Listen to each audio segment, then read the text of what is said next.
Hello everybody, QuickKin42 here with the next video in the Kinesiology channel.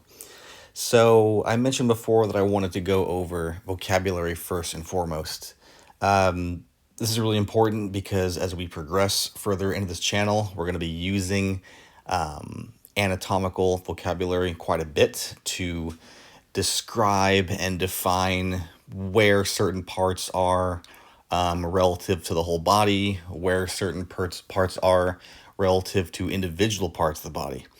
So for this, we're going to start off with two very basic ones, anterior and posterior.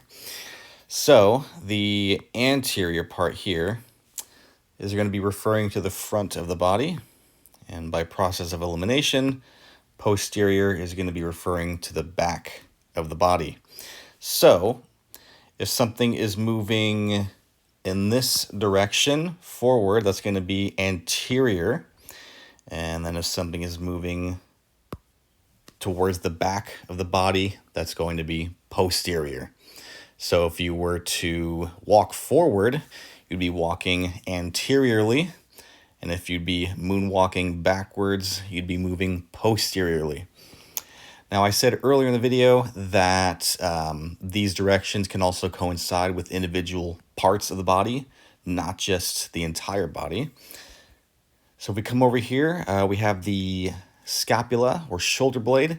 You've got two of these. They're located in the upper thoracic area of the back.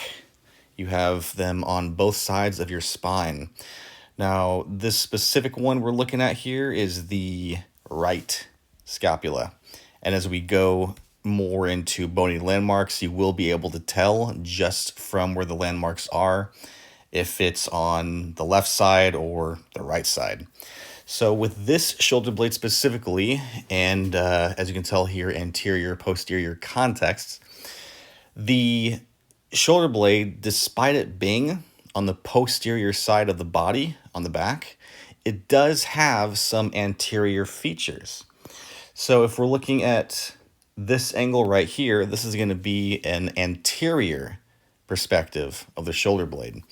So specifically here, we have a landmark called the subscapular fossa. It is an anterior bony landmark.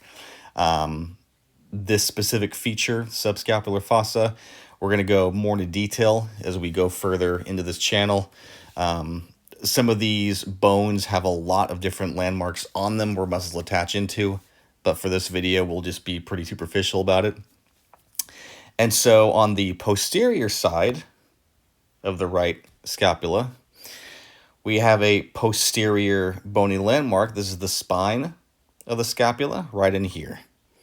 And so this is just a quick example of how different locational vocabulary can be used for not just the whole body, but an individual piece. So that about does it for this video. I'm going to be covering more vocabulary in the next one. If you have any questions, comments, or corrections, feel free to leave them in the comment section below. I'm QuickKin42, and thank you for joining me.